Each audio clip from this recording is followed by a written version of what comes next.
Open this public hearing of the Senate Legal and Constitutional Affairs References Committee into the practice of dowry and the incidence of dowry abuse in Australia.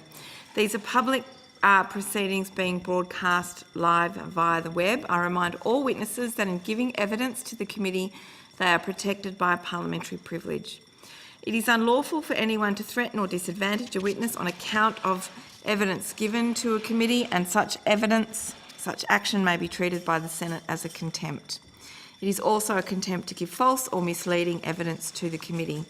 We prefer to take evidence in public. However, under the Senate's resolutions, witnesses have the right to request to be heard in camera.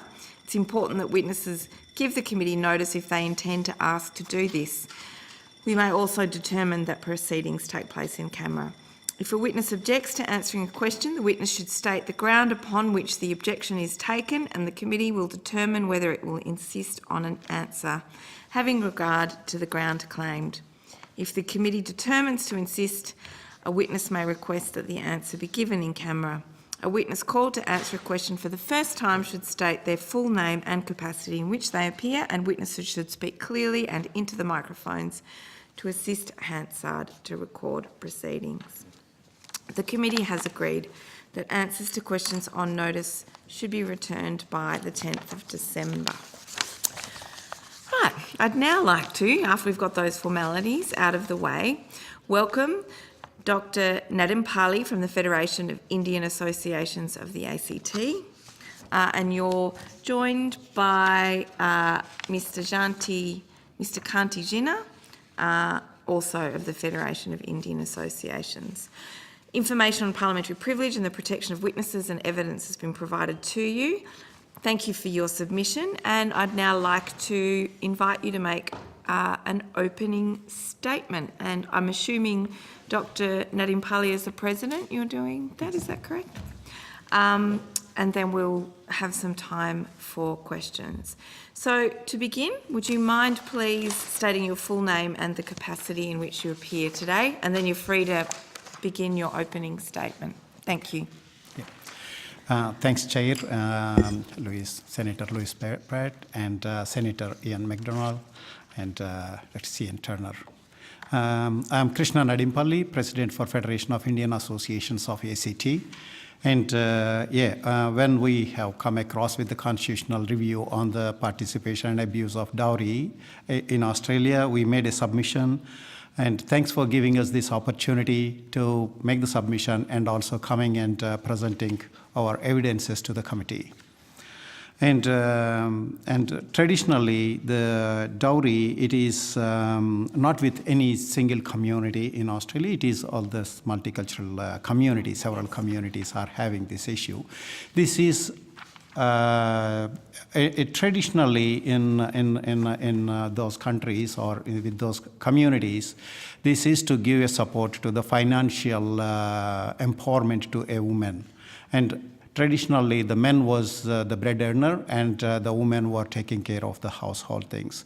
And this is, the dowry was given by her parents, or sometimes the in-laws are giving some assets to the girl when she got married, and to give her that the financial support in case of any adverse things happens in the future. So that is the way the tradition started, and later on it has gone into a bit of abuse of the system itself. Means the family was expecting they need to pay more, or they have paid or not paid, and then it has gone into the emotional or physical violence in the family. And in our submission, we were looking at it has to be treated as a financial issue in the family violence. And in the family violence, it is not just the finances. There are other contributing factors like emotional violence or physical violence and financial violence. And this dowry should be considered or treated as a financial aspect of the family violence. And looking at in other countries, what is happening with that, there are very strong dowry prohibition laws in India. That is, the constitution amendments were made to stop this abuse of the dowry. And the Dowry Act 1961 was to stop the dowry, and giving dowry is illegal in India. And in 1984, Article 498A, which has given more powers to women to make a complaint against a husband or to the in-laws. And later on, that is the 498A says that this is if asking or taking dowry is a criminal violation, that is a criminal offense. And that is for the safeguarding of women from the dowry. That was the intention of putting it. But later on, it was seen that the article was being abused by some women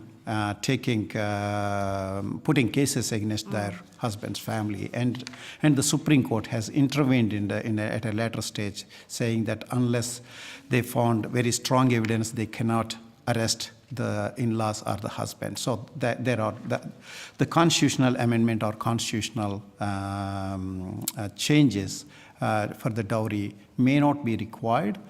And maybe it can be dealt through the strict regulation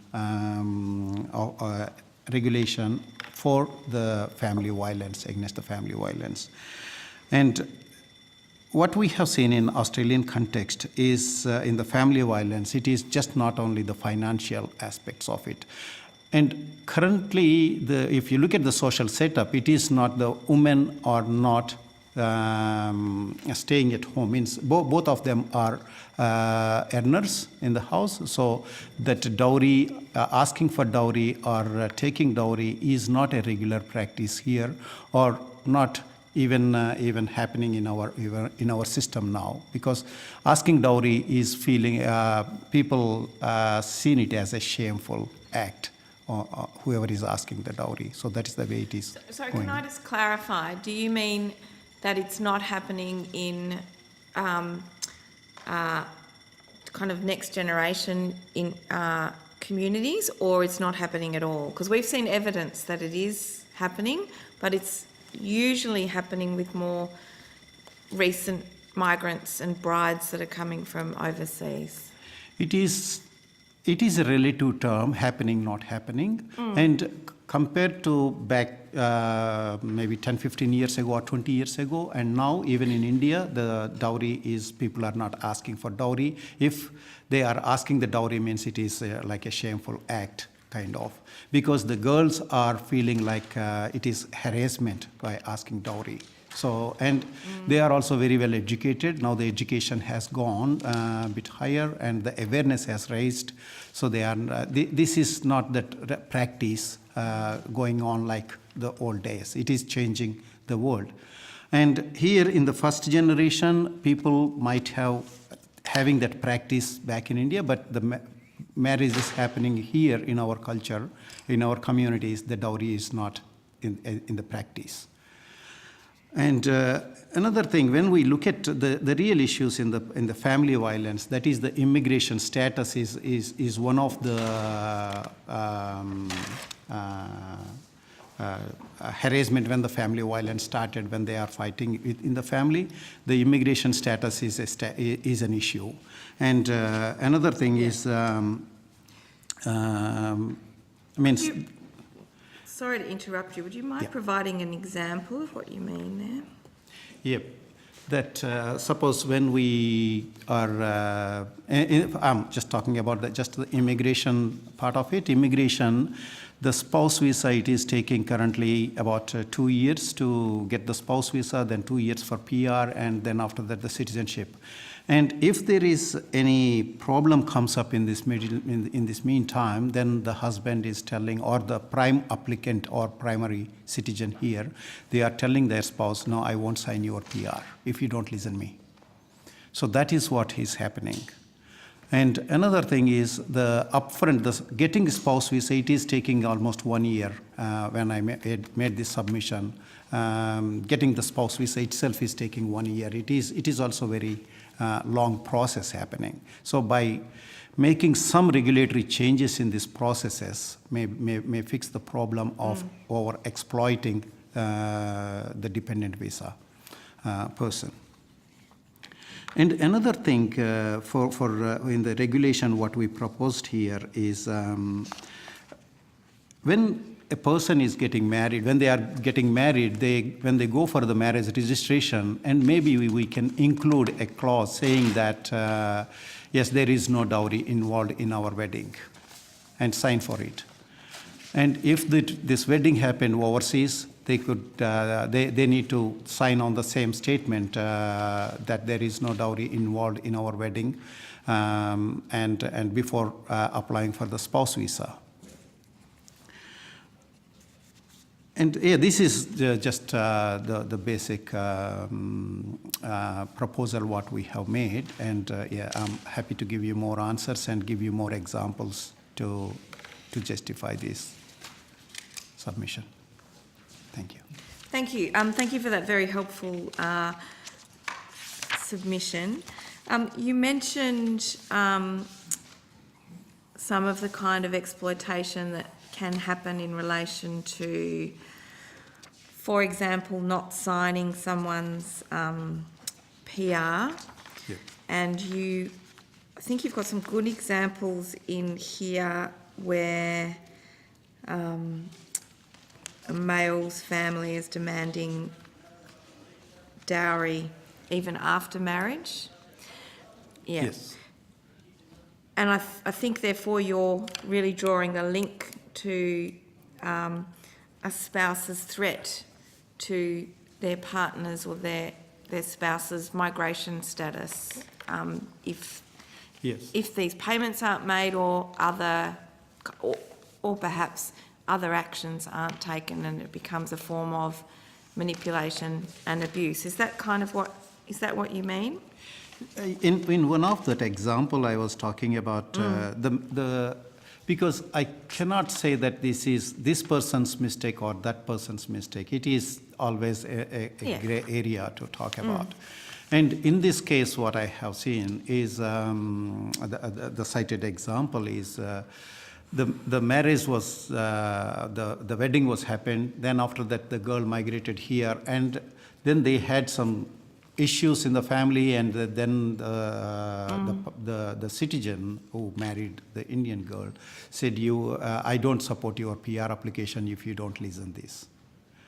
And then the problems have increased, and then it has ended up into the domestic violence. And then in the meantime, what happened is the girl gone back to India and lodged a complaint that they are asking dowry, and they are putting the harassment case against the in-laws and the husband. So then these people, they cannot go to India, because the moment they land in the airport, they will be arrested. So that is, and then what happened in that case was they made a out of the court settlement, and the boy has made some assets transfer to the girl to close the relationship. So I'm not seeing that there is a dowry in it, but this is there is the immigration and the visa is the issue here. And when the girl did not see that I'm not getting PR, and then she made that. And I'm seeing primarily that this is part of the family violence. As then a separate practice is happening. Senator McDonald, did you want to continue with questions? Thanks, Chair, and thanks for your submission. And I see you, and we've heard a lot of evidence in Melbourne and Sydney from principally women, but then last thing on Friday, we had a group of men came and told us how the dowry abuse goes both ways. It's not gender specific one way or the other. Both males and females are at fault. And as you know, dowry's not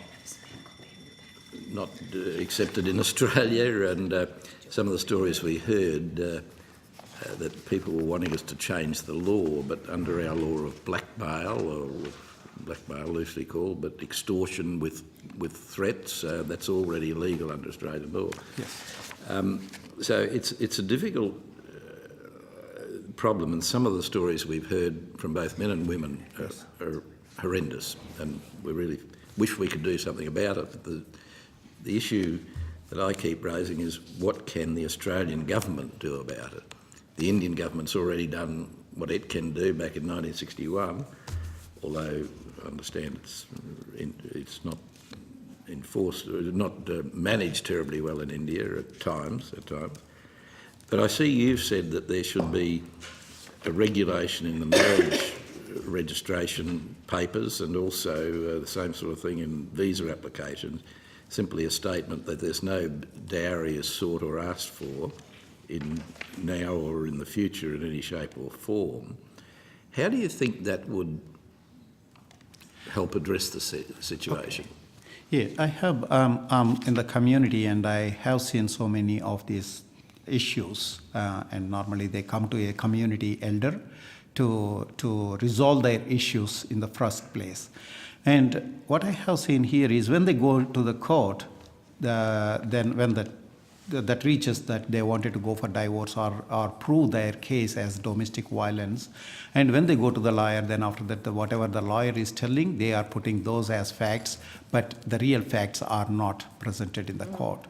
And it is the lawyer's game, not their game. And when the lawyer says that, okay, this is the dowry case. Dowry, it is a practice in India. You raise this and they are raising that. That is also happening. And I don't completely say that it is not there, but at the same time, it is not the primary issue. Dowry is not the primary issue in the domestic violence, what is happening here. I mean, again, I suppose it's always possible for a wife's family to say, look, this is not a dowry, but we just wish the newly married couple all the best, and we're going to give them a gift. Yeah. And it happens to be money, so they can sort of establish their life in Australia or wherever. And I guess it then becomes a question whether that's a dowry, or how you prove it's a dowry, as opposed to just some parents wanting to give their children a bit of a hand up in life. Yeah, and the gifts cannot be asked for. Give me a gift. But here, the dowry, they say on the name of the dowry, give the money or bring the money. So that is if a person is demanding for money from the other side of the family, that you can consider as dowry. Otherwise, it is just gift. Gifts are given, not asked for. Can I just ask, because it's relevant to your question, Senator McDonald. In Australia, of course, couples bring assets into a relationship, and sometimes their parents might help them get started in a new home or anything like that. But it does appear to me that there's an incidence of, in the case of dowry, of sometimes those assets being transferred out of the couple and off to in-laws or to other family members, where they don't become part of what would be the trackable assets of the couple under Australian family law. And that seems to be some of where the problem arises. Does that seem correct to you?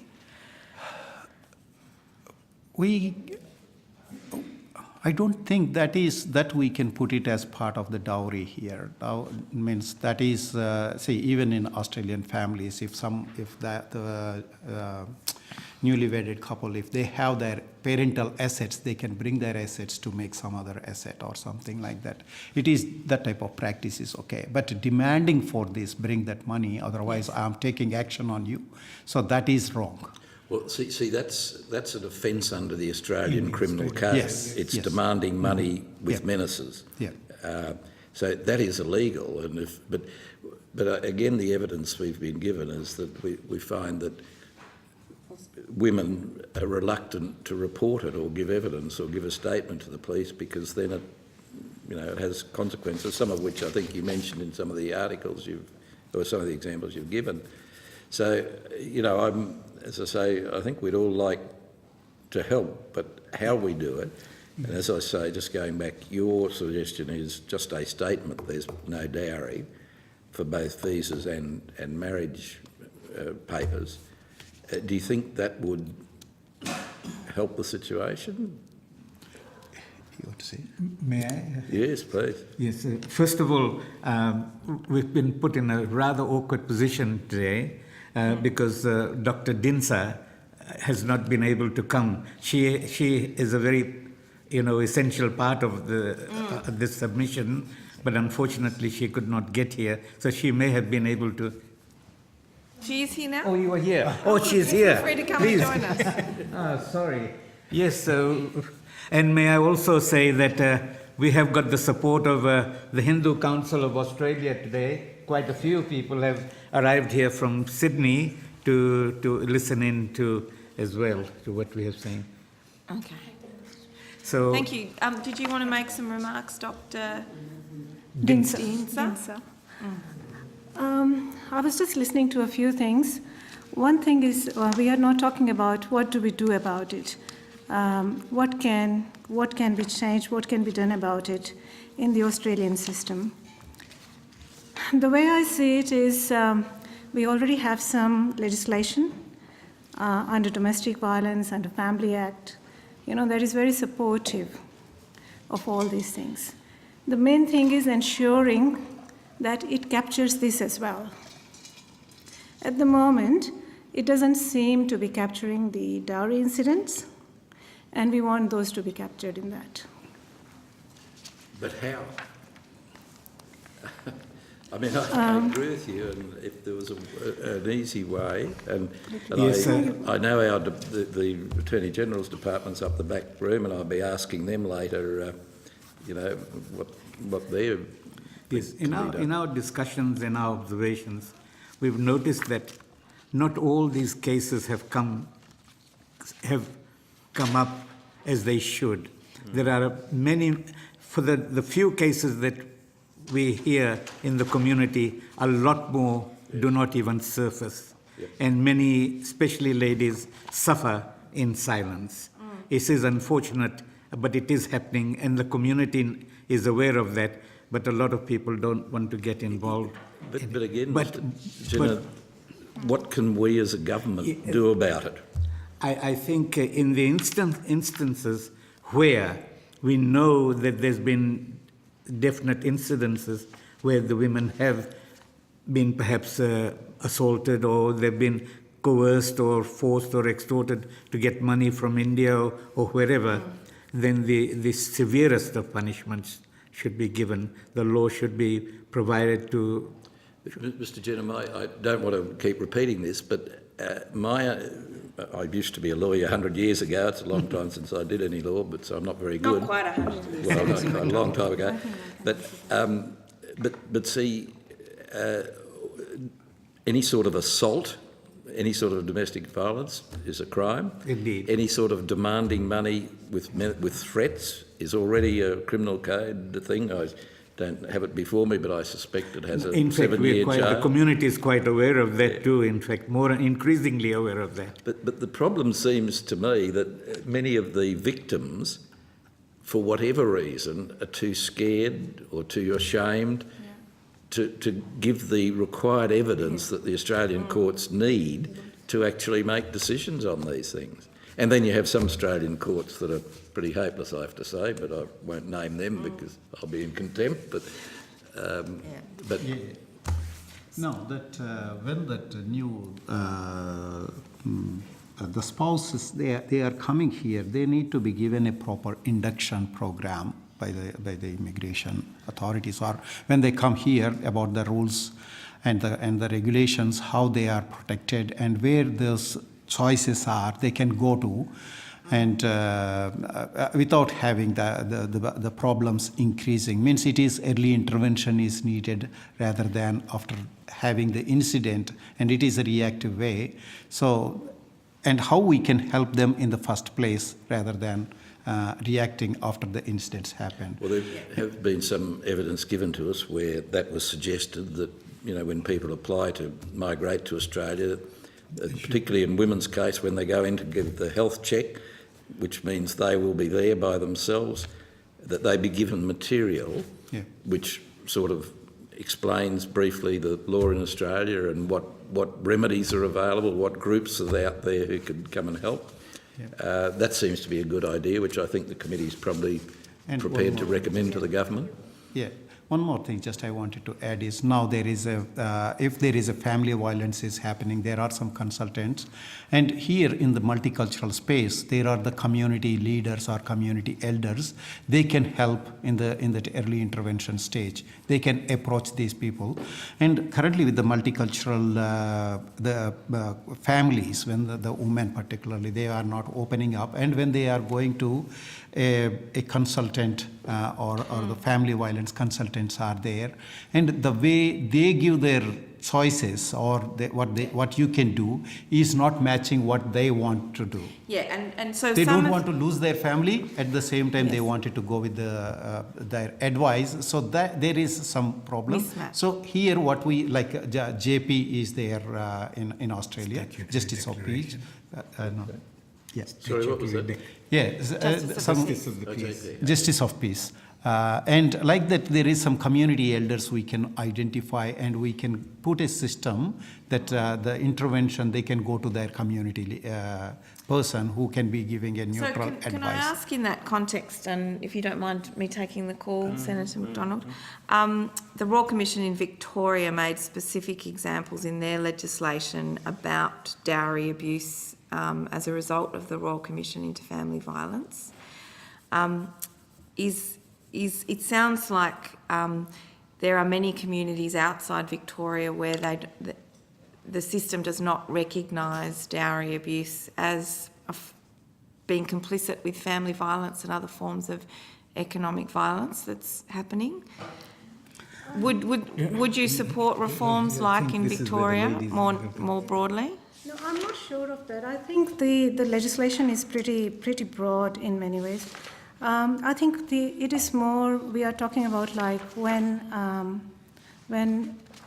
a couple is here and say violence happens, and because the woman does not really have the permanent status, a lot of times she is forced to return or forced to leave. So that is one thing where I think it is important, where the legislation can help, that if there is any evidence of violence happening as a result of demand, whether it is dowry or money or anything, then that woman or that person is protected and is not forced to leave the country. And that is not used as a threat to control that person. And that is what is being used a lot at the moment, that the residency will not be granted, or PR won't be granted, or this or that won't be granted, if you do not concede to my demands, kind of thing. So that is a very important link there. If somehow we can deal with that, that will help a lot of people. The other thing is the preventative measure. And it kind of works in both ways. It is preventative, but also it can address when things happen. And Krishnaji, he touched a little bit on that, where we increase the awareness in the community. We also increase education, and that is not just with the consultants who are there, who are mediators and consultants, family violence, but also people are very attached. A lot of times religion is their, solace, that people go to the religious place when people are in trouble. And if the priest there or others who are there, if they have got some knowledge of this, and it is all about making them aware, teaching them. But Doctor, again I say, Yeah. I agree with you 100%, but how can the Australian government tell the religious leaders what they should or shouldn't do?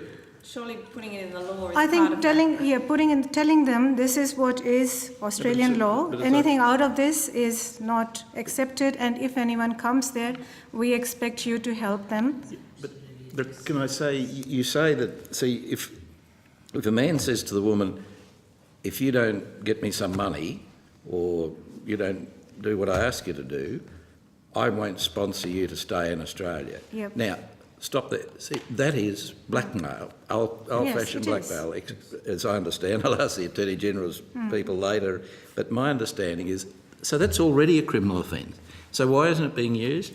More often than not, the woman is threatened that if you go to the police, if you tell the courts this, you'll be in bigger trouble. The Well, woman is not aware a lot of times that they have got these rights here. They are under the impression that they come here, they won't have any rights until they become So a that resident. comes back, we've got to, as people apply to come to Australia, we've got to try and teach them Yes. what their rights are in Australia, and if things happen, Yes. who they can go to. Yes. Okay, well, And to a large extent, the ladies themselves, they tolerate it a lot more, hoping that there will be some way in which these matters could be resolved, or they'd be able to get some intervention. They're hanging on to those clutches of straw to see if there's any way in which they can salvage a marriage, or if there are children involved. Should we be making it an offence to extortion is already a offence. It's probably already an offence in our immigration law to demand payment for visa sponsorship, but that's something we can ask the Immigration Department later. But it would be interesting to see the extent to which something like that is in fact an offence here in Australia already. In that earlier example I talked to you, and this woman, this has gone to that extreme level and PR is not signed, then it has ended up into the bit of violence started. Then the time the girl came out, and then I took her to a lawyer, and then they filed for the domestic violence.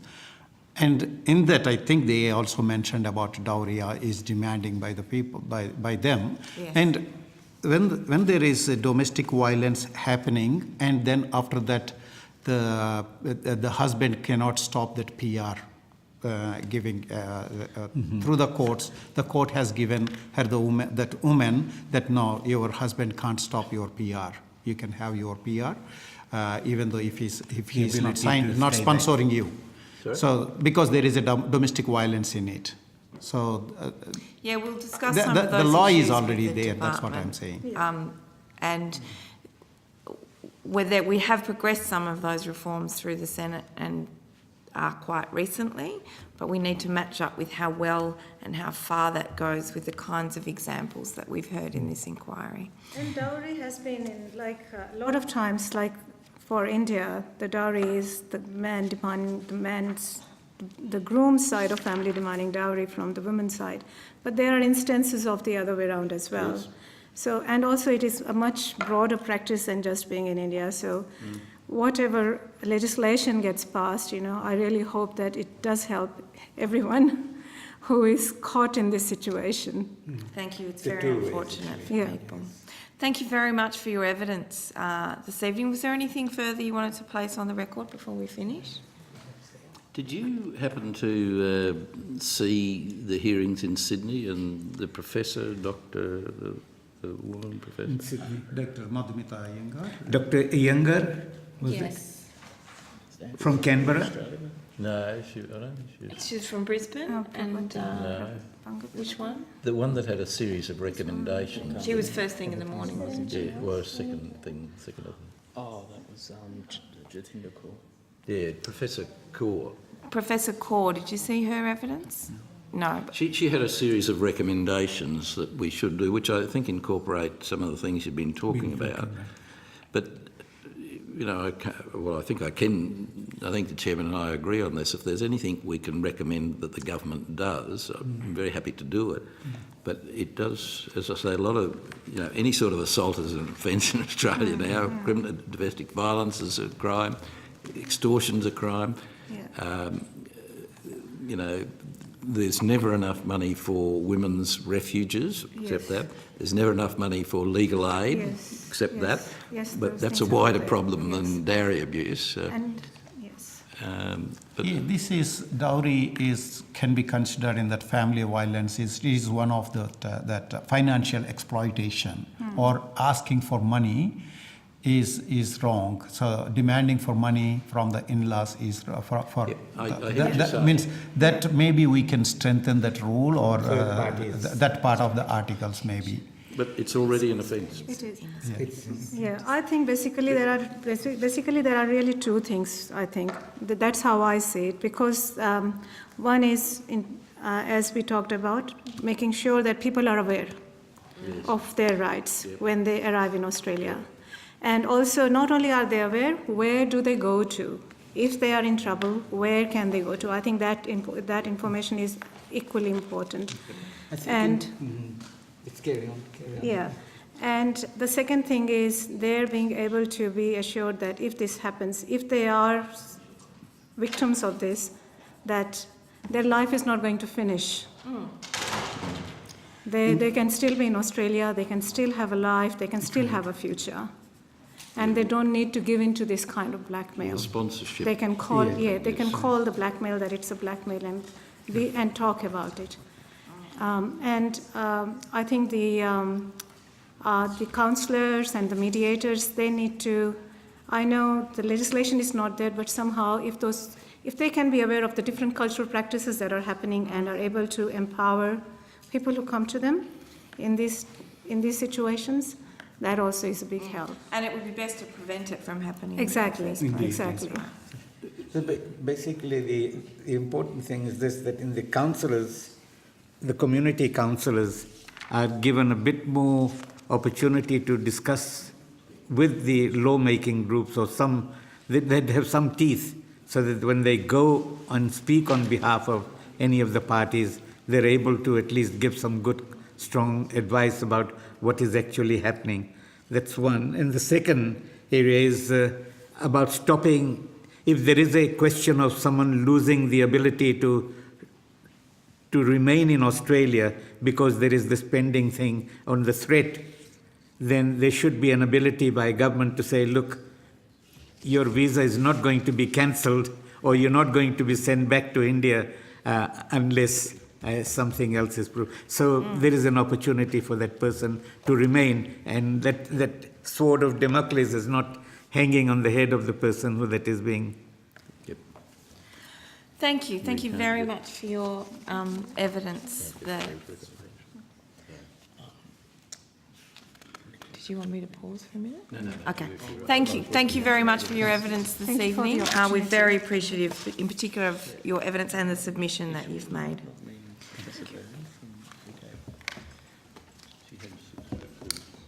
I'd now like to invite the Attorney General's Department, Ms Ashley Saint and Ms Kimberly Williams.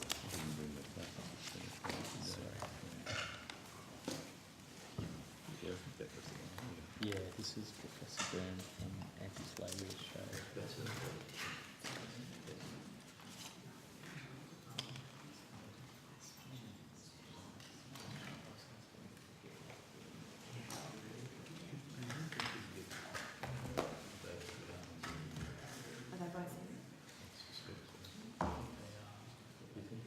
Perhaps I might inquire if the Department of Home Affairs representatives are here as well. Are you all here? Would it be out of the question for you to appear in a panel together? If you're all here? Okay. No problem. Thank you. Perhaps we'll see if there's an opening statement from the Attorney General's Department, and we can get underway. So I'd like to welcome representatives from the Attorney General's Department. You would be well aware about the different role of officials in relation to giving evidence, that you should not be asked to give opinions on matters of policy and shall be given reasonable opportunity to refer questions asked to superior officers or to a minister. And this only prohibits questions asking for opinions on matters of policy and does not preclude questions asking for explanations of policies or factual questions about how policies were adopted. Thank you very much for your submission, and I'd now like to invite you to make a short opening statement, beginning with your full name and the capacities in which you appear. Thank you. Hi, Ashley Saint, Assistant Secretary, Family Law Branch, Attorney General's Department. Kimberly Williams, Director in the Family Safety Branch, Attorney General's Department. Thank you.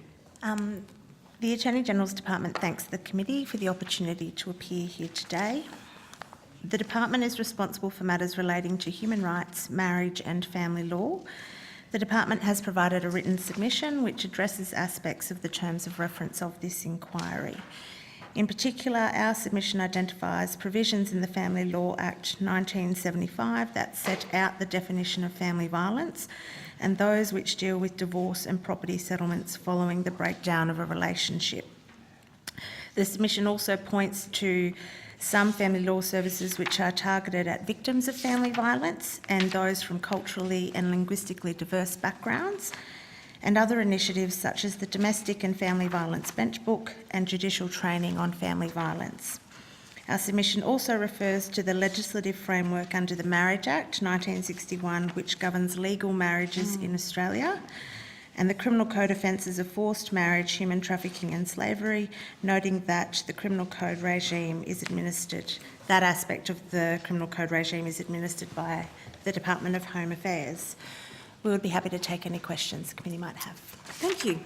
Can I begin by asking, in terms of property settlement and divorce in circumstances where parties are seeking settlement overseas rather than in Australia, even though the majority of their relationship and their property is here. It's been put to us that there have been examples of reverse dowry abuse, if you like, where people have used the Indian law to file claims against Australian citizens in India, which have had flow-on effects for those people in Australia, even though in the main the property issues within that relationship were within an Australian context. So where there is a family law property matter on foot before a court in Australia, the court has a range of powers which enables it to consider assets located overseas, and it has discretion to deal with those assets and enforce orders in relation to those assets as part of a split of the property. The definition of property in Section 4 of the Family Law Act includes property which is held overseas to which either or both of the parties to the relationship are entitled. And the Family Law Act also requires parties to provide full and frank disclosure of all financial circumstances, which includes and extends to assets located overseas. Okay. And are there relationships with overseas jurisdictions to uphold those decisions? So in terms of the Family Court's jurisdiction, Section 31 of the Family Law Act provides the court with express jurisdiction to make orders binding on a party to the proceedings to deal with overseas assets in a particular way or to account for the value of those assets when making an adjustment order. Okay, but there is no agreement that would see, for example, an Indian or an American court recognise a finding of an Australian court in relation to the settlement of those property matters? Yeah. There's an area within the Attorney General's Department which deals with private international law, which deals with the enforcement of civil judgments. I'd have to take on notice the nature of Australia's relationship with India for the committee and come back to you, but there is normally a Hague Convention that governs how those things are dealt with, to which Australia is a party. All right, I'd have to check on India's status. And that convention would include rules of evidence about the nature of the alleged financial or other related abuse, or the legitimacy of the property settlement. Would that be true? So my understanding of that regime is it relates to the enforcement of civil orders. So you might assume family law and property settlements. Yes. Yeah. Okay. So I'd be interested if you could take on notice, please, for me a question in relation to an example where, so we had an example of someone who'd been an accountant here, they'd been married for 15 years, their spouse returned to India and alleged dowry abuse in the Indian courts. And if there'd been a property settlement under Australian law that had, looked at the weight of, the fairness of the property settlement, whether it would mitigate against any such overseas application of dowry abuse or the like. Yeah, we can take that on notice. Okay, thank you. Could I ask, in terms of the Victorian Royal Commission into Family Violence, which recommended that, which has seen dowry abuse be a recognised form of family violence, and they've also, in that recommendation, encouraged the Commonwealth Government to broaden the definition of family violence in the migration regulations to be consistent with the definition of the Family Violence Protection Act Victoria, to ensure that all people seeking to escape violence are entitled to, in fact, are entitled to crisis payments regardless of visa status. I probably need to ask the Home Affairs Department that, but I guess I'm interested in seeing if the extent to which the Commonwealth is seeking to make their own definitions of family violence consistent with what Victoria recommended in relation to dowry abuse. Yeah. Yes, Senator. So the definition of family violence in the Family Law Act is quite broad. So Section 4, capital A, capital B, includes violent, threatening or other behaviour by a person that coerces or controls a member of the person's family or causes the family member to be fearful. So that's the existing already statutory definition for family law purposes. What might be of assistance is the Domestic and Family Violence Bench Book, which the government produced at Part 3.1.5, deals expressly with dowry in the context of family violence and family law proceedings, and refers to asserting an entitlement to dowry or punishing a victim or his or her family for what is claimed to be insufficient dowry as an example of a form of family violence.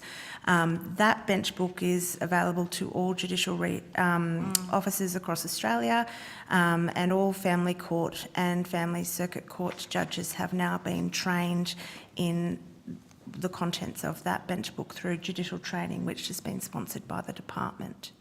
Okay. Can I ask, in that context, so given your submission and those statements, it seems very clear that the government considers that the law already covers dowry abuse. Nevertheless, the Victorian Royal Commission sought to name it specifically. Is there a reason that is the government ruling out naming it more explicitly? I appreciate the importance of having a broad definition as a catch-all, but in terms of the broader community education purposes, to identify dowry abuse specifically as a crime, is that something the government has considered? So for family law purposes, our position is that the definition of family violence is sufficiently broad to capture dowry abuse or related abuse. Any change to the definition of family violence in the Family Law Act would be a matter for government. In terms of the criminalisation of that behaviour, that is predominantly dealt with under state and territory law in relation to abuse.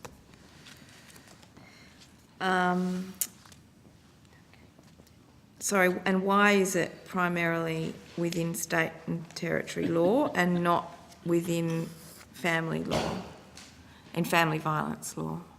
So the Family Law Act deals with family violence in the context of proceedings in family law. General assault and family violence offences against the person and other offences like that fall within the so all powers of of states and territories. Okay, so that's right. I've just got to go back to understanding so family violence, assaults, etc., even though they're relevant within family law, the offences themselves are defined within state law. That's what you're saying? That's correct, but those offences having occurred would be relevant in family law proceedings. Okay.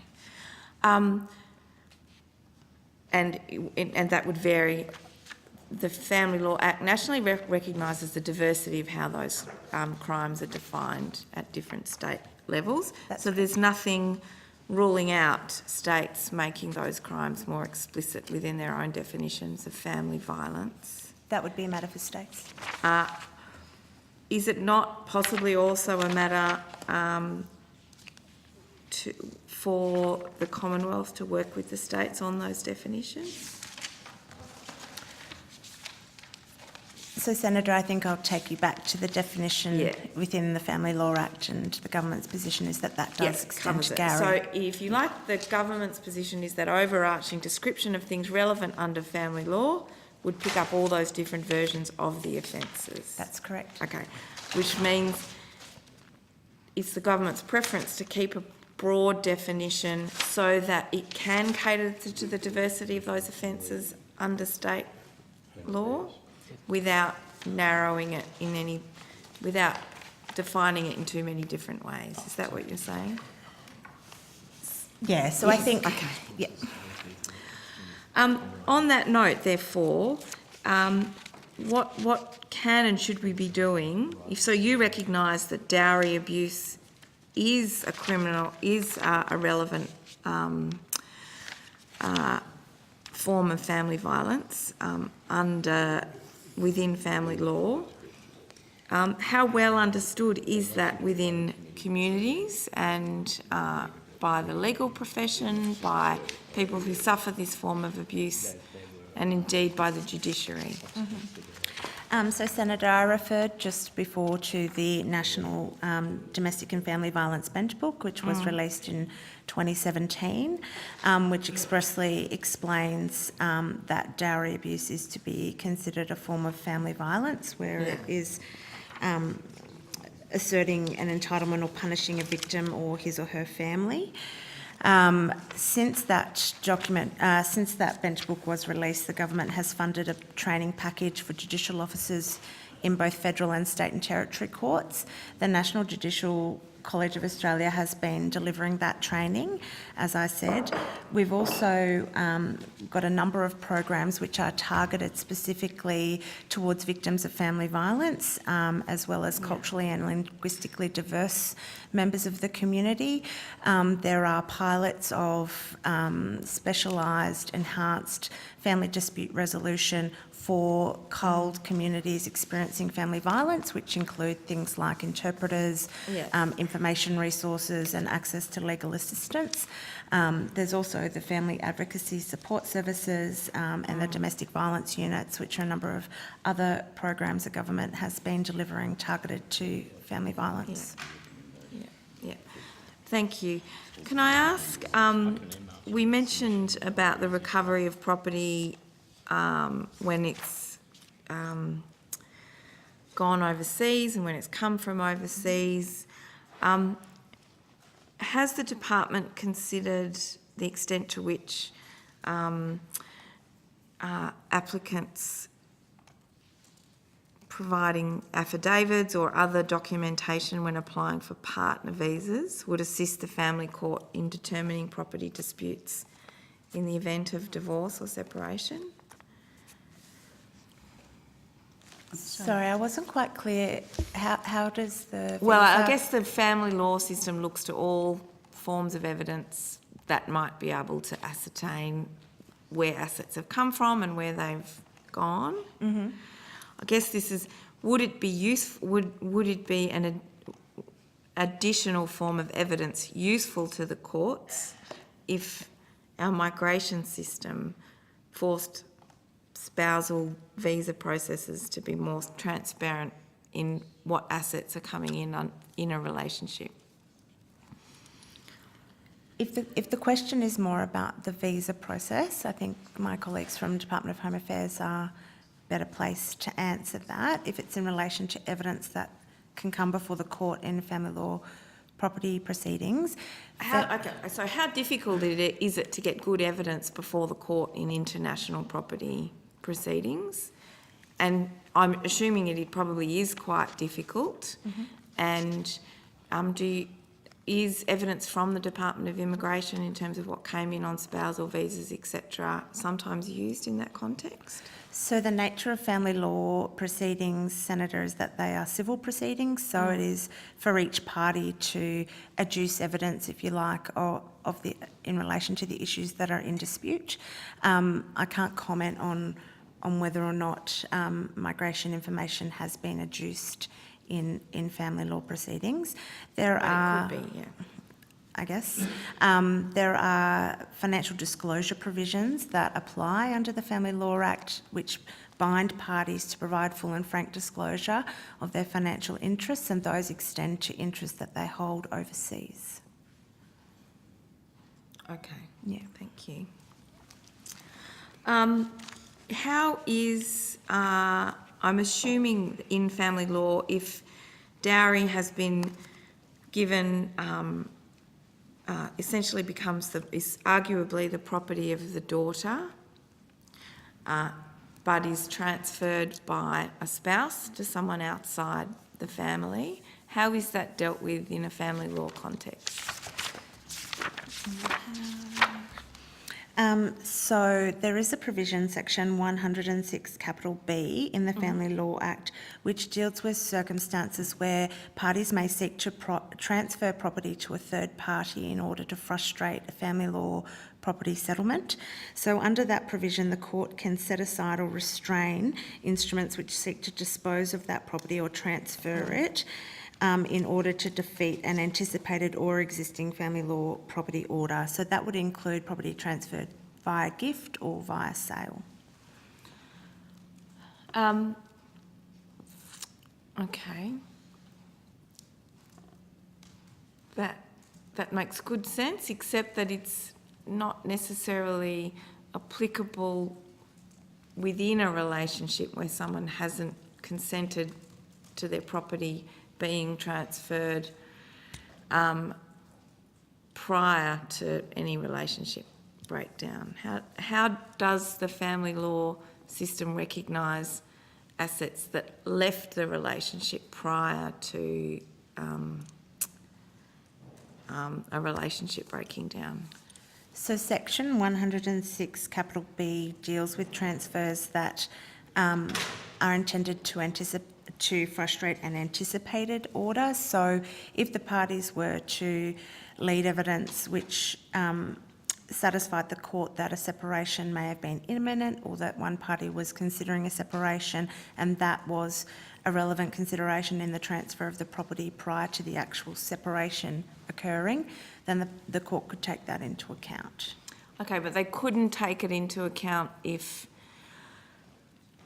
say, a couple has just got married, there's no prospect of divorce, but a spouse and, for example, a spouse and his parents are demanding from the bride payments to their family that end up being transferred to the parents of the husband.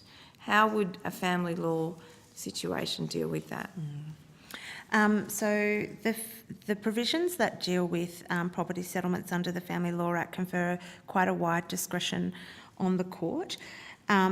So section 79 sets out a number of factors the court can take into account and includes the past contributions of each party and how those contributions have been dealt with. So things like the acquisition and maintenance of property, financial support of the couple or the family, and the welfare of the couple or the family in the capacity of the homemaker or a parent. So section 79, subsection 2 of the Family Law Act sets out an overarching provision which says that any order the court makes must be just and equitable in the circumstances of the case, which gives them quite a fair degree of discretion. Okay, so it's not uncommon, even in Australian law, for people to say,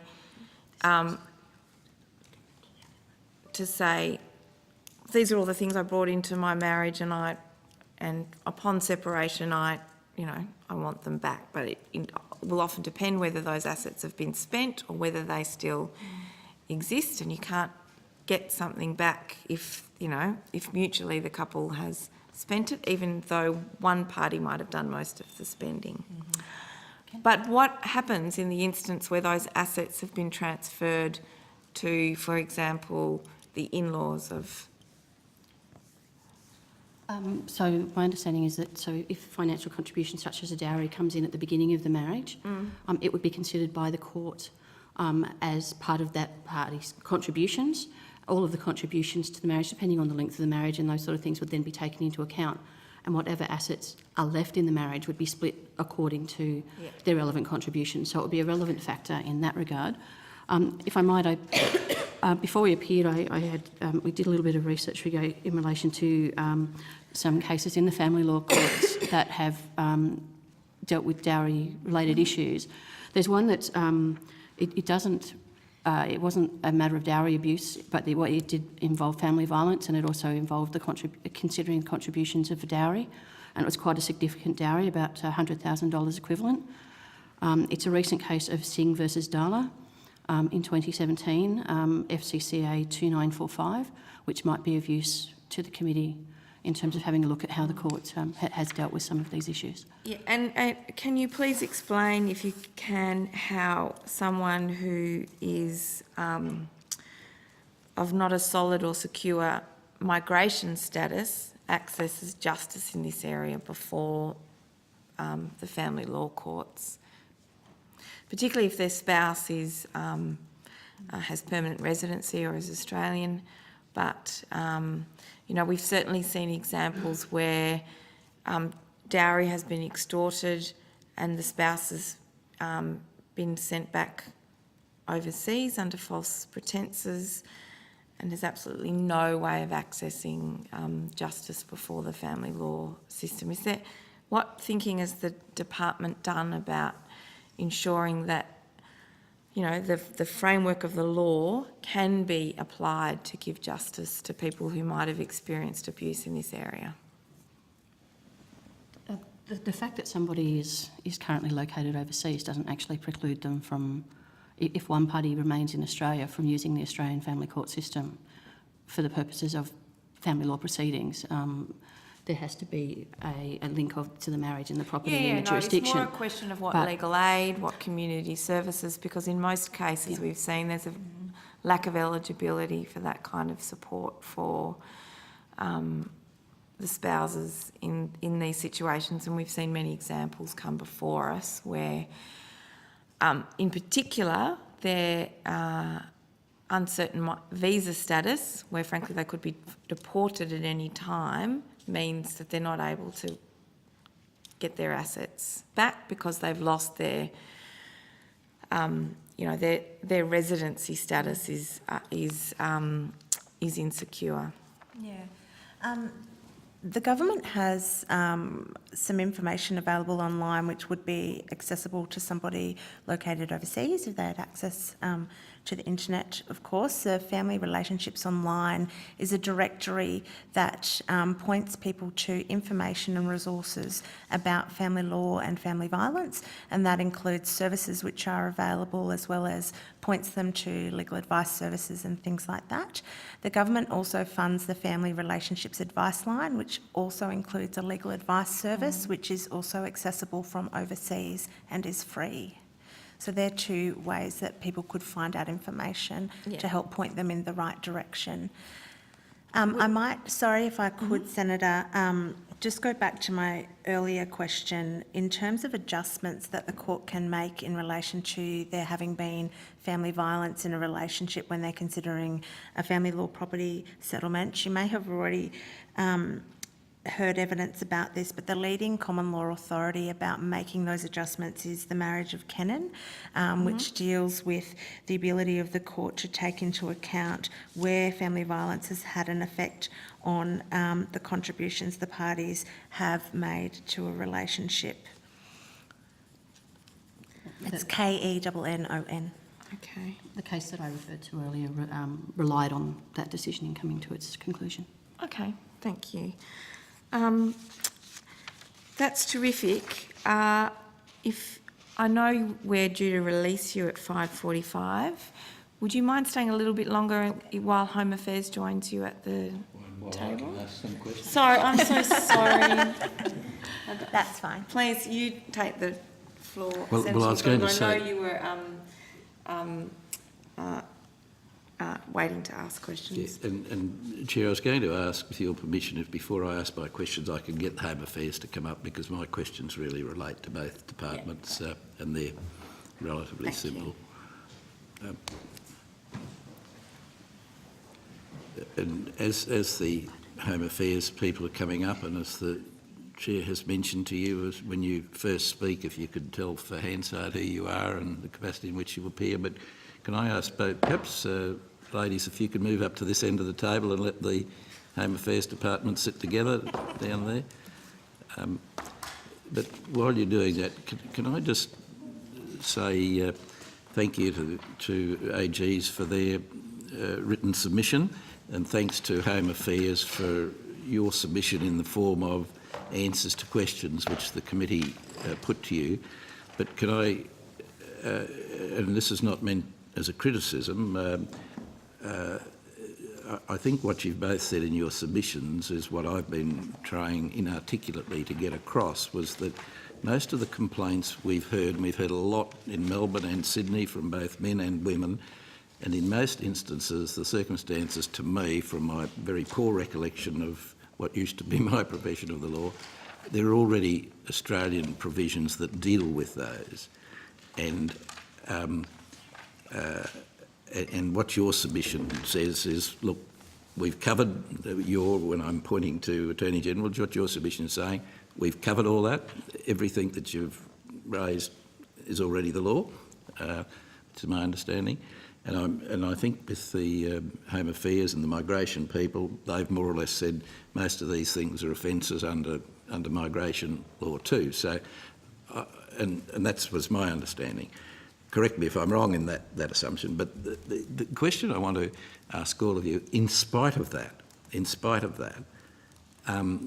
we have still had 2 days of hearings, and I'm sure we could have had 100 more days of hearings with all of these stories coming up where both men and women are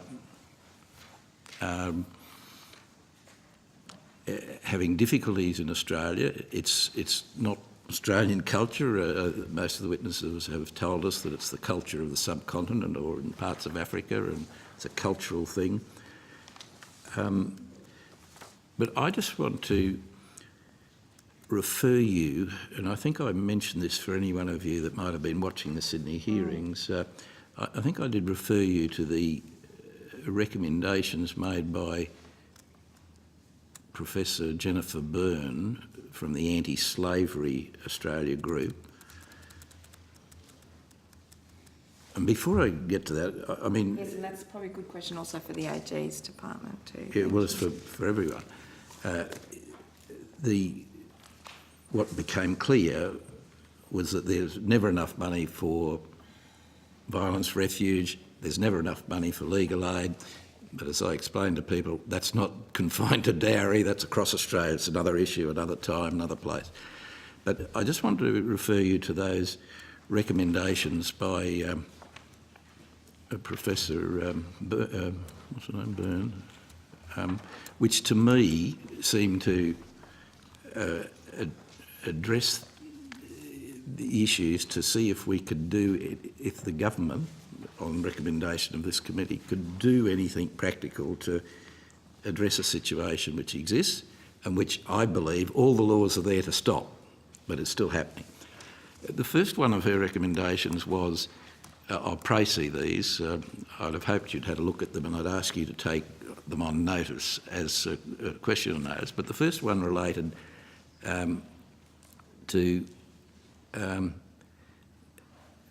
the government enters into consultation on the practice of dowry and dowry abuse in order to A, establish a clear evidence base on the availability of existing legal protections, and B, to make recommendations about necessary amendments to ensure that those risks of or experiencing dowry abuse have access to protection. Now, I'd like you to do that as a question on notice, but I think you'll come back and say they're already there. But you know, if you want to make a comment now, do. There are some I do want you to make a comment about. The second one was the Commonwealth Government strengthen the governance of data collection practices and standards by implementing a system to capture and measure the extent of incidence of all forms of family violence, including dowry abuse in Australia. For this system, we suggest that the relevant statistics and data be collected from legal, health, community, migration. And it went on to say, you know, let's get some evidence towards a view that, you know, this practice should be highlighted around the world as being in Australia not only frowned upon but illegal. Then they asked, or the anti-slavery group asked for some research to identify and document dowry abuse and other forms of violence and more extreme forms of exploitation set out in 270 and 271 of the Criminal Code, which I understand were the human trafficking provisions. Then there was and slavery-like things. Then there was a question about dowry abuse as a form of family violence and draws upon existing frameworks within the broader national agenda to reduce violence against women and their children. Then the next one were something about the family violence provisions in the migration regulations, which I understand are already there, but there was a recommendation that the Commonwealth Government amend the family violence provisions in Division 1.5 of migration to ensure the regulatory framework is consistent with policy intention to protect...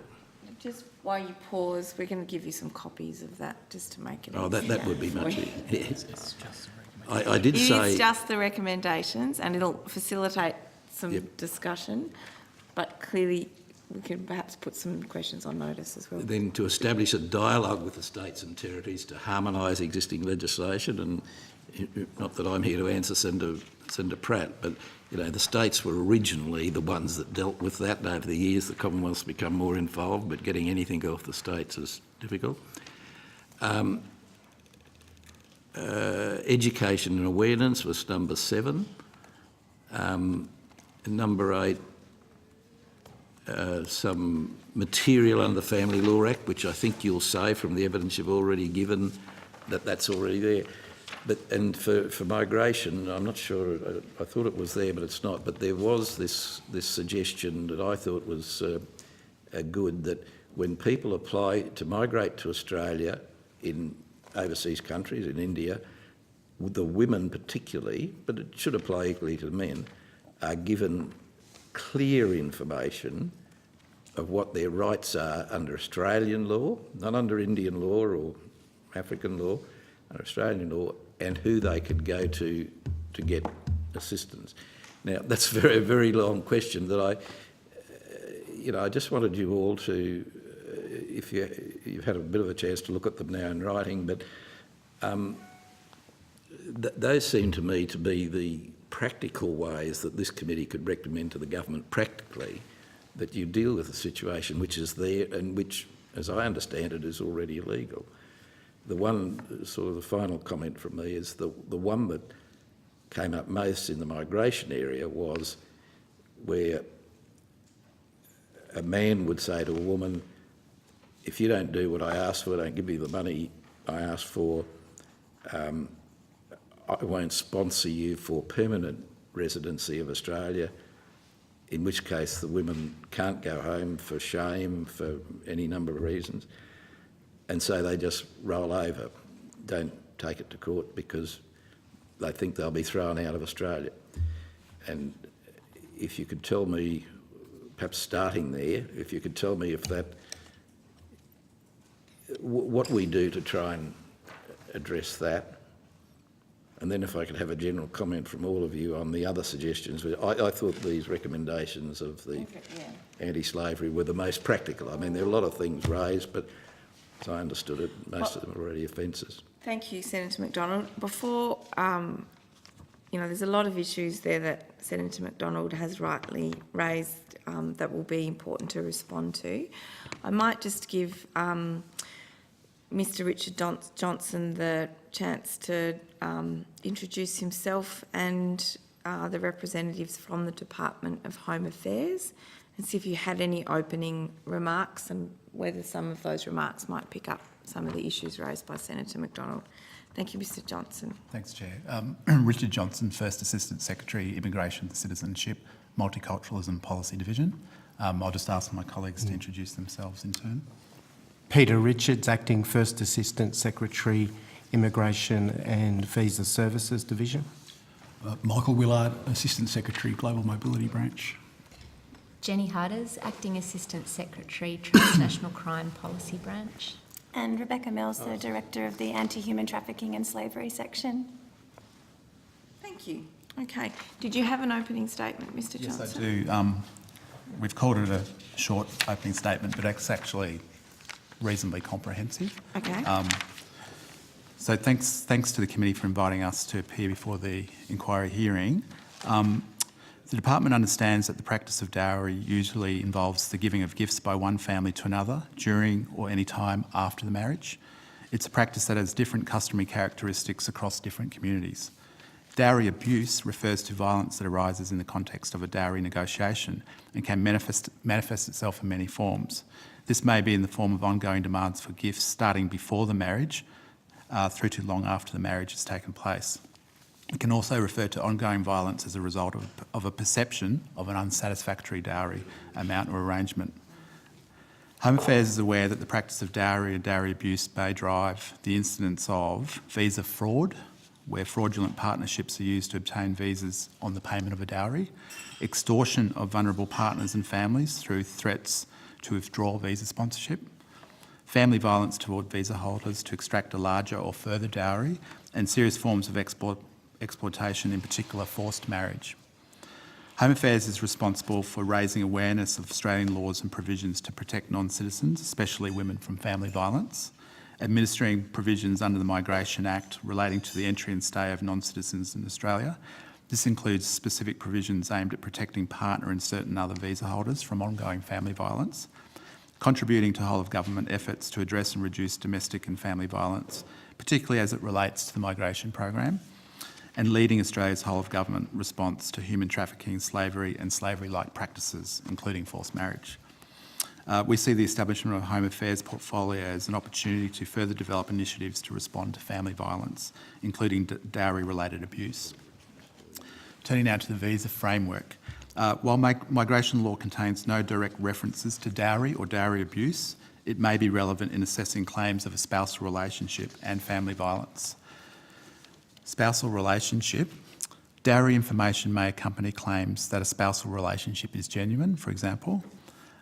We assess spousal relationships in the partner program where an applicant claims a relationship with an eligible Australian partner, and in all temporary and permanent visas where a secondary applicant claims a spousal relationship with the primary applicant.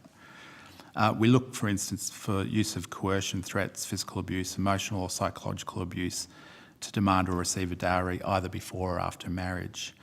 These would generally be considered an adverse factor when assessing the genuineness of a claimed spousal relationship. In terms of family violence... We know all this, and what the evidence has shown is that it's not working. I'll just continue and make my statement, and then we can go into the Q&A with the indulgence of the Chair. Family violence provisions, as you know, are contained in the Migration Regulations 1994. What they do is seek to ensure that victims of family violence do not feel compelled to remain in a violent relationship for fear of losing the right to permanent residence. Family violence provisions enable the grant of a permanent visa to be considered if the partner relationship has broken down and the visa applicant or their child has suffered family violence committed by an applicant's ex-partner. So what that means is that we have provisions to prevent someone leveraging the availability of permanent residence where it's required, where there's a sponsorship relationship. It working? I mean, the evidence we've heard. We can come to the what we're seeing and the way we're administering that provision. We'll come to that shortly, Chair. Once granted permanent residence, a visa holder is able to remain in Australia indefinitely. And in 2017-18, 412 permanent partner visas were approved based on claims of family violence. So 412 we granted. And this may include instances of dowry abuse. Do you know how many do include incidences of dowry abuse? I'll ask my colleague Peter Richards to go to that question. We don't, through our systems, actually capture the specific nature or type of family violence. That's something that we've actually just implemented some system changes so we can improve our reporting, but those changes were only implemented last month. So going forward, we should be able to give a better insight, but at the moment it's based on sort of anecdotal evidence, talking to some of our processing centres, engaging with key overseas posts. Yeah. I think it's also important for the committee to be cognisant of the Family Violence and Other Measures Act, which was just recently passed. That Act delivers reforms to the family-sponsored visa program to further protect potentially vulnerable visa applicants from the risk of family violence. Specifically, the Act provides a framework to require sponsors to agree to share character check results with all parties to the application, whether there is a minor child involved in the application or not. This will allow a visa applicant to make an informed decision as to whether to proceed with an application or not. And it also allows the Minister to refuse a sponsorship application and cancel and/or bar a family sponsor where adverse information is detected, including serious offences, especially those involving family violence. The intention is to progressively roll those new laws. That affects the woman, doesn't it? I mean, if you cancel the sponsorship, what's she got to do? Go home? And that's used as the threat. Well, she may not actually have arrived in Australia. So, well, if she is in Australia. If she is in Australia, then there's been a genuine relationship between the two, and then the woman comes forward with claims of family violence, then we have those other provisions that I was just talking about, where the department can make an assessment and actually grant a visa, irrespective of whether the woman continues to be sponsored by the partner or not. Well, see, as I said before, I'm sure both departments, and I'm a member of the government, I'm not being critical of you, I'm saying we've already done all this, but it's still not working. And that's why I'm, in a practical way, trying to say, well, how, perhaps what you're saying, Mr Johnson, needs to be shouted from the rooftops, however you do that in a migration sense. I'm not. And one of the suggestions given to us was that when people first apply, the man and the woman should both be given in clear language, in the language of their country, these are your rights. Does that happen, do you know? Yes, and I'll ask Mr Richards just to take us through the way, as part of our visa program, we have an information package which is provided to all applicants. So, Mr Richards will... So the department draws off the Department of Social Services. They produce a family safety package, which includes a series of fact sheets. I think they're in 46 different languages, so that as people apply for visas, we will include the references in certain posts, and I'll stand to be corrected on this, but I think in certain posts they actually do print those and provide them. The other, I think, dimension to this is that partners now apply for visas online. So very much we are reliant on people actually Someone said to us they have to go and do a health check. So the woman, in this case, has to go attend the Australian Embassy in Delhi or somewhere. No, that doesn't happen? They will attend a range of panel physicians, but generally they won't have direct contact with the Australian Embassy unless, for example, we need to undertake a... Well, Mr Richard, I'm certainly not being critical of you or the department, but it's, we've just heard... I'm sick of it. We've had 3 days of people telling us horrific stories.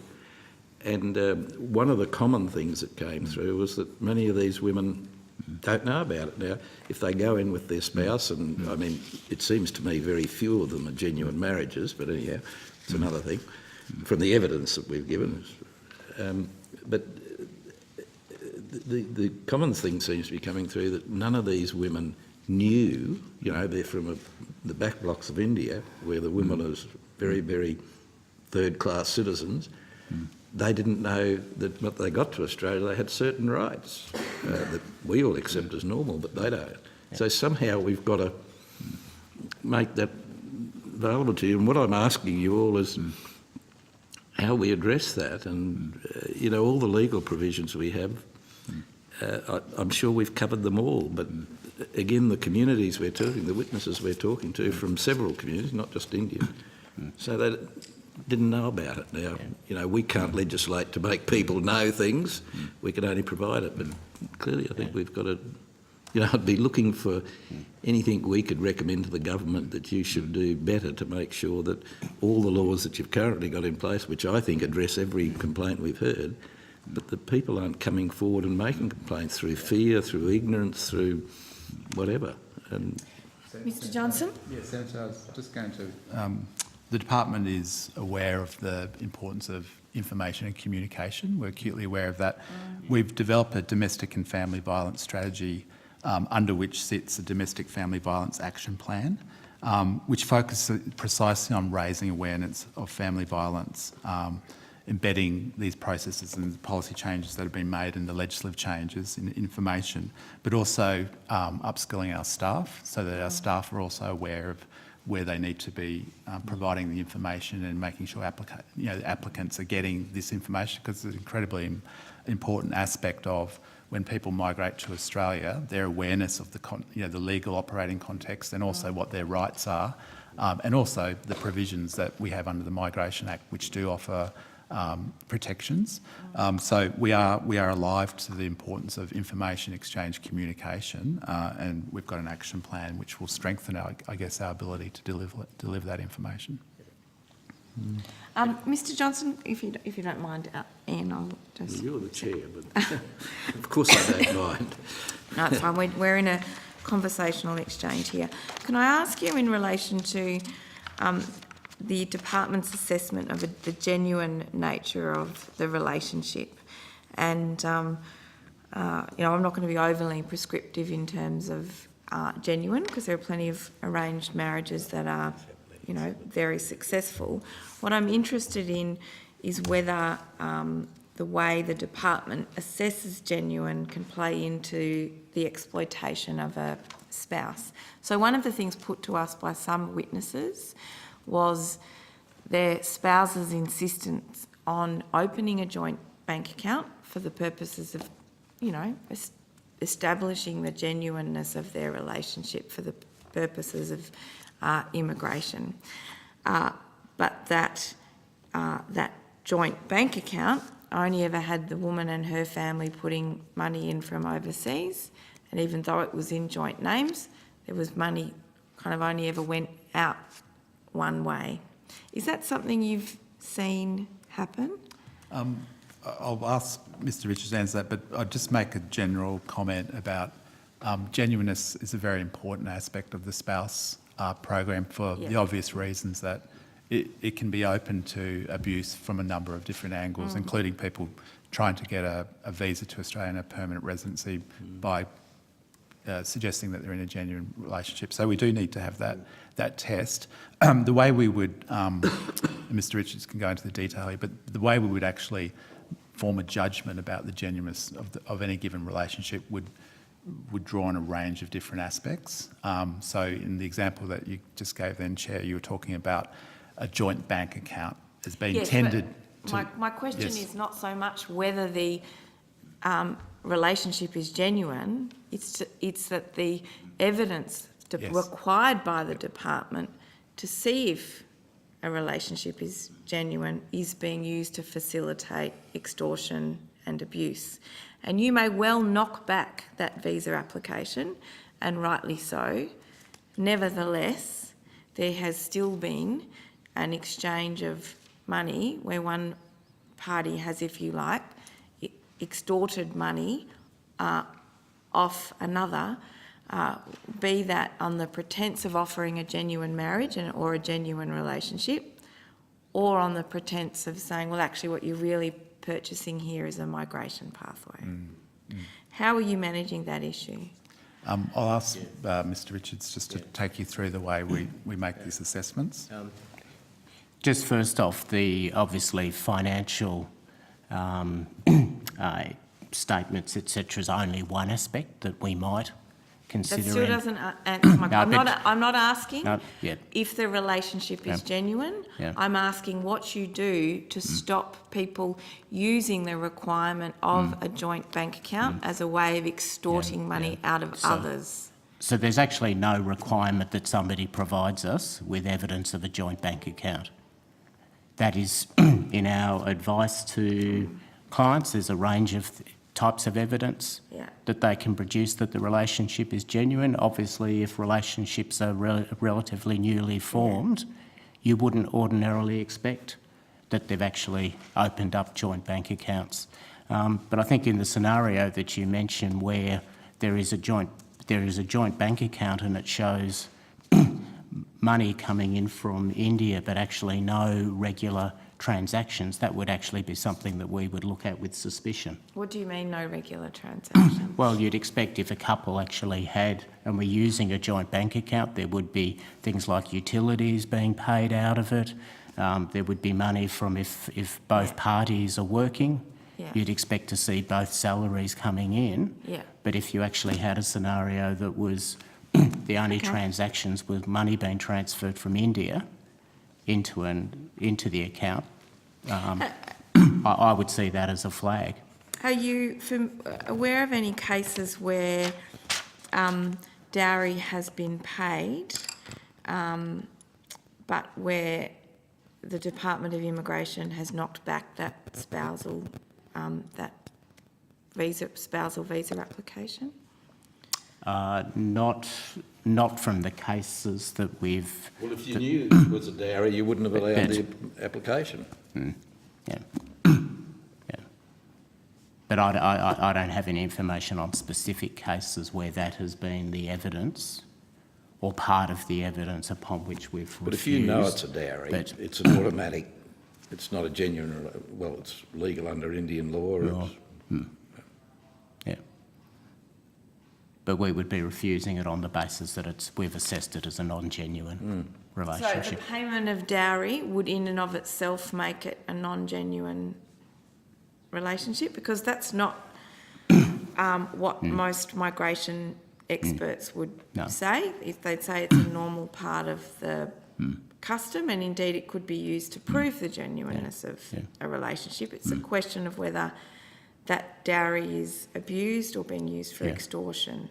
So I would say it is a flag for us to look at it, but as I said, the actual legal basis for us to make a decision is primarily around whether we assess the relationship is genuine or not. And how often does the flag of dowry come up, or do you think applicants are hiding the payment of dowry within their applications? As I mentioned previously, we don't actually have up until sort of last month, we haven't had flags in there to actually report on dowry, but certainly there are cases that we're aware of both within Australia and overseas from officers where dowries have been in play in relation to those applications. And sorry, the second part of your question.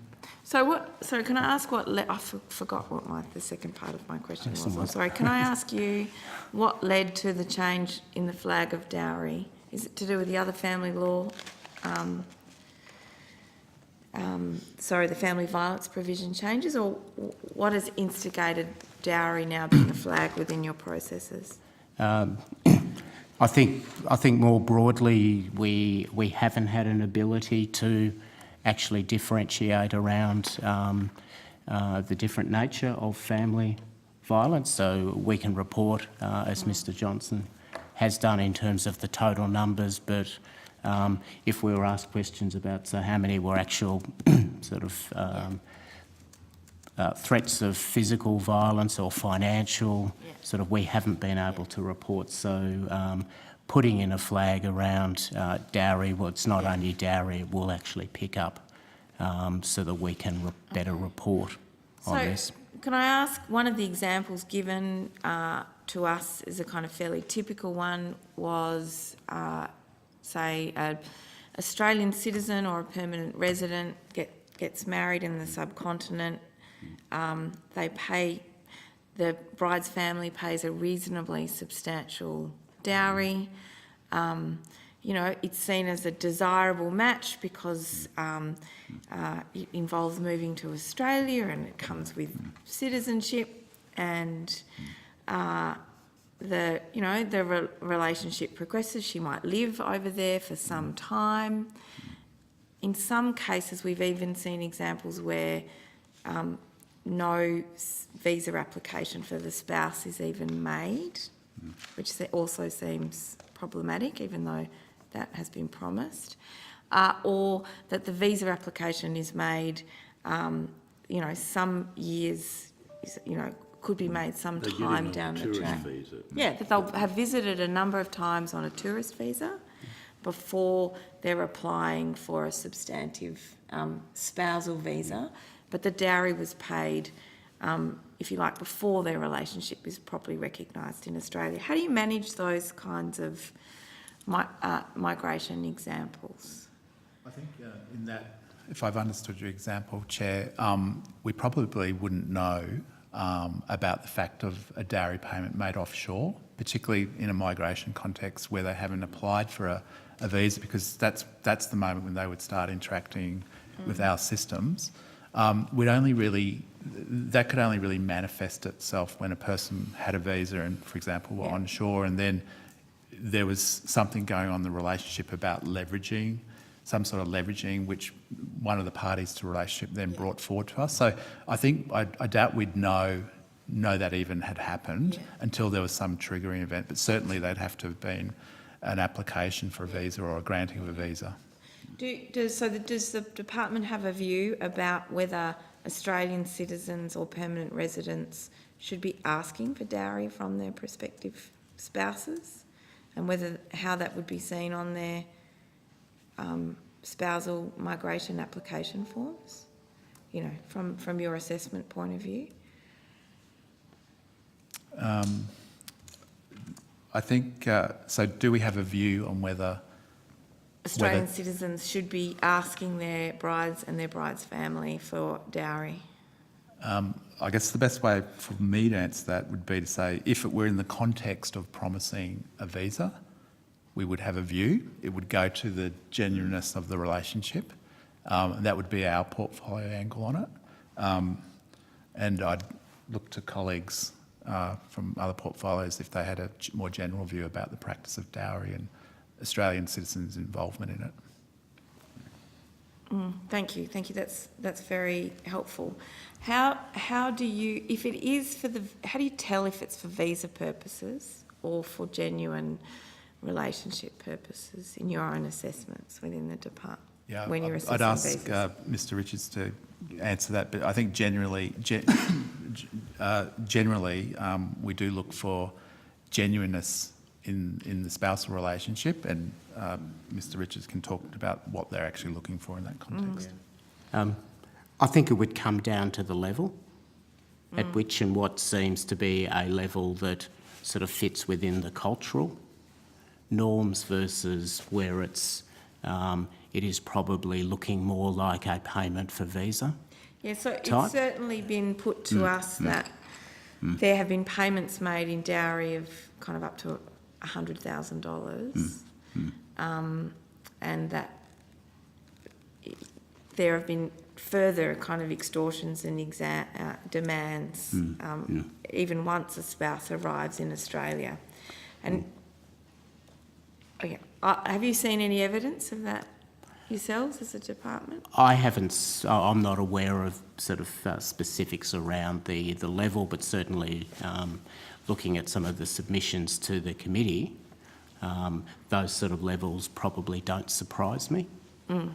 In there, we're certainly aware of in other visa programs the extent to which people are prepared to offer payments to try and secure a visa outcome. So an amount of 100,000 doesn't surprise me in the partner program. Okay. Can I ask, there must be some kind of offence that covers the kind of selling of a visa. Can you explain those offences to me, if you're able? I'm not the expert around the payment for visa legislation. I don't know if any Does of my- it cover, and clearly it covers marriage already, does it? It covers any. My understanding, Chair, is that it actually applies to any type of visa. Yeah. Probably the typical one we get is around a sponsorship, so it could be in relation to a business sponsor. But as I said, I stand to be corrected. But Okay, and if I can ask for a description of those rules, but also a general sense of how, when someone's applying for a visa, the different expectations on both sides, because it appears to me that there are some families who genuinely see that their spouse is a good catch because of their Australian citizenship, but that they see the payment of the dowry as a legitimate part of that relationship transaction. How you go about assessing, what essentially becomes payment for a good marriage in the context of your assessments. Chair, it may well go back to the comments I was making earlier about, in many cases, we may be completely unaware of that. But were there to be some event that triggered our interest for the visa holder on shore, so for instance, if that turned into an abusive relationship where one of the parties to the... Then it would become relevant and pertinent to the way we were looking at the situation. Okay. But we would be unlikely to know if some of the payment had happened offshore or surrounding the visa process where we wouldn't necessarily have any visibility of it. And what does that mean for the validity of your visa assessment as to the genuineness of the relationship or not, or as to whether someone has in fact committed a criminal offence by essentially asking for payment for a visa? We could take some of that on notice, unless Mr. Richards can answer. I think the second part we would take on notice, but I think in terms of the first part around the assessment of the genuineness of the relationship, as I mentioned, we will assess it quite broadly, looking at a whole range of characteristics. The fact that a dowry of whatever level might have been paid isn't in itself something that indicates it's not a genuine relationship, but that's where looking at the if we have information around what level has been paid would be something that we would take into consideration. Yeah. And if I can ask you, Ms. Saint and Ms. Williams, in terms of the kind of exchange that we've seen here about payments and the legitimacy of the relationship, how does the family law system respond to those kinds of examples? Senator, so not so much the Family Law Act, but if you're interested in how the Marriage Act might have regard to that. So the Marriage Act sets out the legal requirements for valid marriages under Australian law and provides that a marriage would be regarded as void if the consent of either party was obtained by duress or fraud. It also creates offences under Section 100 for a person to solemnise a marriage in Australia if that person has reason to believe that there is a legal impediment or if they have reason to believe that the marriage would be void. So there was some examples in Queensland where there was a purported migration agent who was involved in facilitating marriages and there was prosecutions that were conducted around that and those marriages were not found to be valid marriages. Okay. In And terms did of both parties in those instances know that they were not valid, or was one party being duped into... Did one party think that they were in a valid marriage? I don't know that I'm in a Was it position to entirely comment on what they transactional on thought. both sides, or was one spouse duping another? So it was the agents that were prosecuted in that case. Yeah, so it was rather than the transactional on both. individuals. Yeah, yeah. that's correct. And in terms of Family Law Act, that deals with circumstances arising after the relationship has broken down. So we've talked about the property regime there. Yep. Okay, thank you.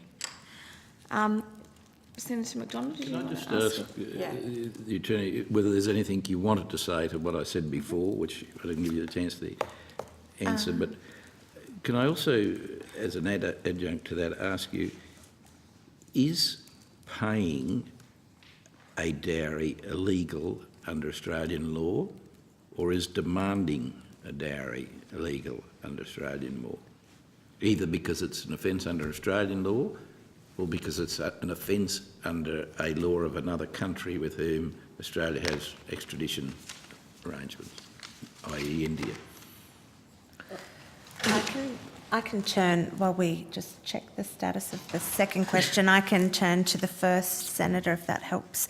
In relation to your question about what type of information is out there for people to access to find out about family violence and dowry, particularly for recent immigrants to Australia. I referred to the Family Relationships Online directory earlier, but also that may be of interest to the committee. Family Law Term Finder is a database which the government has supported for a number of years, which translates family law terms and concepts into basic, generally understood terms, but also into a number of languages. In relation to marriage, on the Attorney General's Department's website, we have a brochure which sets out the process for a legal marriage and the process of consent to marriage, which is also available in a number of languages and which celebrants must pass on to aspiring marrying couples when they are approaching them for celebrancy services for their marriage. The Family Law Court... Sorry, what must the celebrant pass on to the two parties? A brochure that sets out the basic legal requirements for a valid marriage in Australia, which includes the requirement of consent. The Family Court also has a range of information on its website, which is also available in a number of languages. And I don't know whether the Department of Social Services has appeared before this committee, but I'm sure that they would have information to pass to you about the Stop It at the Start campaign and a range of other things that are happening in terms of building community understanding around family violence and other things. My colleague, Ms Williams, was also going to just briefly mention the work the Commonwealth is leading with Victoria through the Council of Attorneys General in relation to family violence competencies and cultural competencies. So I'll just pass to her. Yeah, so at the present time there's a Council of Attorney General's working group on family violence. One of the terms of reference for that group is looking at measures to improve family violence competency of professionals across the family violence and family law systems. And a key element of that is looking at cultural competency. So issues around understanding of family violence in culturally diverse communities. Yes, so thanks. I was also going to say, in addition to the work that Ms Saint has indicated, the Department of Social Services and the Office for Women are currently developing the 4th Action Plan for the National Plan to Reduce Violence Against Women and Their Children, which is a 12-year plan from 2010 to 2022, which has, out of that, the 3rd Action Plan came the Family Advocacy and Support Service and the Domestic Violence and Health Justice Partnerships that the Commonwealth Government is supporting. The Family Advocacy and Support Service is run by legal aid commissions in the family law courts and provides both a duty lawyer service and social support, and is particularly one of the aims of there is to support people from culturally diverse backgrounds through the family law system. And the health justice partnerships in the DVU space involve lawyers going into particular health sites, such as local hospitals or health centres, so training medical professionals on how to identify family violence type issues, and then while a victim is seeing a doctor by themselves and in a safe space, bringing in a lawyer into those circumstances to help give them advice and stuff in a position where they're not seen to be going out and getting advice, and they're generally not with their partner, so it's a more safe environment. Running out, but can I just say, I repeat what I said right at the beginning. I mean, I'm proud to be a part of a government that's covered all these things. Well, these are so what's this relatively- committee doing, Yeah. and why are we hearing all this evidence about, problems? And These are relatively new initiatives.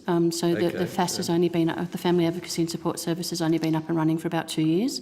And so it's really starting to take some traction now. But as with most things, it takes a while for the message to get out there.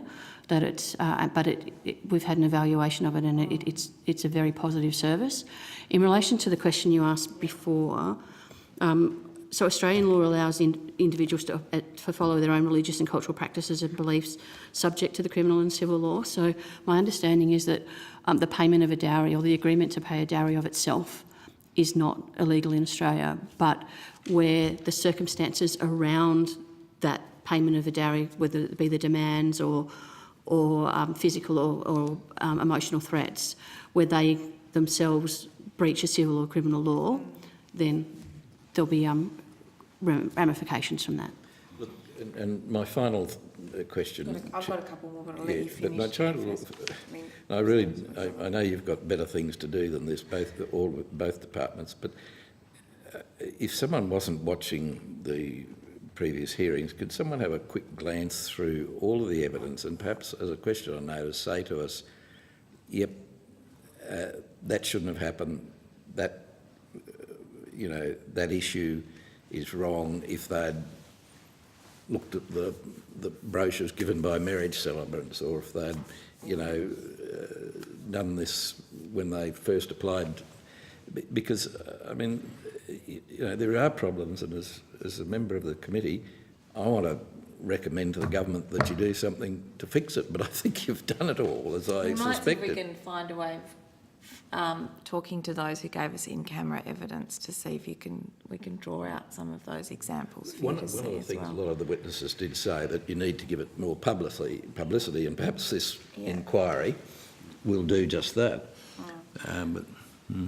Anyhow, thank you. But if you could, I don't want you to spend days going through it, but if you could have a glance through some of the things and say, well, look, understand the issues, but this is already covered for in the Family Law Act, or the regulations for applying for a visa or something.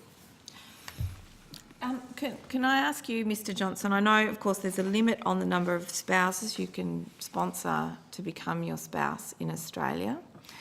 Is there a limit on the number of applications you can lodge? An individual applying for a type of visa? So is there a limitation on the applicant? So if you'd had 4 or 5 spousal visas rejected, would you know whether dowry had been, whether there'd been a number of marriages that had taken place? I know that the application fee for a spousal visa is quite high in any case, and that's a disincentive. But I'm interested in asking you if you could have a look at people who've made multiple visa applications, and whether there are any specific nationalities attached to that. I'm really just trying to work out if we've certainly heard of cases where people have had marriages overseas where they've demanded dowries, but where the spousal applications was never lodged, where it was dropped, or maybe in some circumstances it was even rejected by the department. So I'd be interested in seeing if there are any statistical bumps in the nationalities of where Australian citizens or permanent residents, to which countries they might have made multiple applications. Does that sound feasible? Could I just clarify, Chair, are you talking about sponsorship arrangements or visa applicants by the spouse who is applying for the partner visa, for example? Where the spouse is an Australian or a permanent resident and they're seeking to bring in a spouse from overseas. We can take that on notice. Yeah, I'm interested in knowing what countries they come from. I was pleased to see the changes in relation to adverse character checks. Can I ask what information in general terms you require from the Australian spouse in an application, and whether that's comparable with what the overseas spouse is also asked to supply?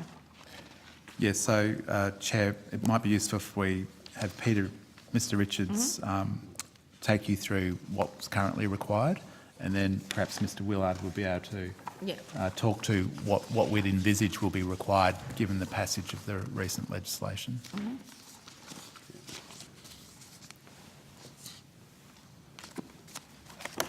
Sorry if you just bear with me. No, that's all right.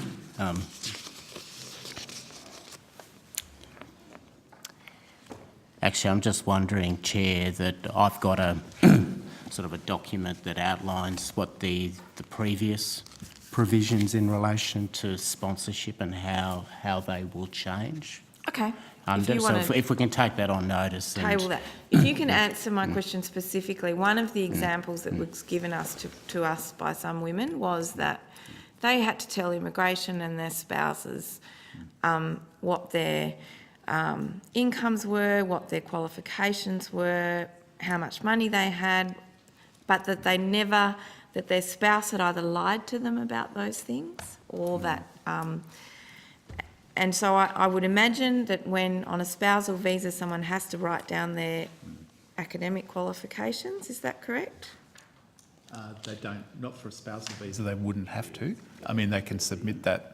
They can certainly submit it as part of the information of their application, but it's not a requirement. Not a requirement? The main requirement is the nature of the relationship.